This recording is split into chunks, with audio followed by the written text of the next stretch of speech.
ಇಲ್ದೇ ಇದ್ದಾಗ ಅವ್ರ ಬಗ್ಗೆ ಹಾಗೆ ಅವ್ರ ಫ್ಯಾನ್ಸ್ ಬಗ್ಗೆ ವೇದಿಕೆ ಮೇಲೆ ಹೋಗೋದು, ನಿಂತ್ಕೊಂಡು ಮಾತಾಡೋದು, ಚಾನೆಲ್ ಮೀಡಿಯಲ್ಲಿ ಕೂತ್ಕೊಂಡು ಮಾತಾಡೋದು, ಹೊರಗೆ ಕೂತ್ಕೊಂಡು ಮಾತಾಡೋದು ಎಲ್ಲ ಮಾಡ್ತಿದ್ದಾರೆ. ಅದೇ ಜನಗಳು ದರ್ಶನ್ ಅವ್ರು ಇದ್ದಾಗ ಅವ್ರು ಬೆಂಗಳೂರಲ್ಲಿ ಇರ್ತಾರಾ ಇಲ್ವಾ ಅಂತಾನೆ ಗೊತ್ತಾಗಲ್ಲ, ಎಲ್ಲಿ ಮಾಯ ಆಗ್ತಾರೆ ಅಂತಾನೂ ಗೊತ್ತಾಗಲ್ಲ. ಸೊ ತಲೆ ಕೆಡ್ಸ್ಕೋಬಾರ್ದು.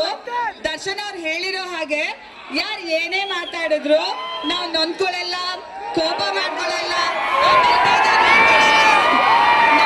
ಇಂಪಾರ್ಟೆಂಟ್ ನಿಮ್ಮ ಪ್ರೀತಿ ಹಾಗೂ ಬೆಂಬಲ ಮಾತ್ರ.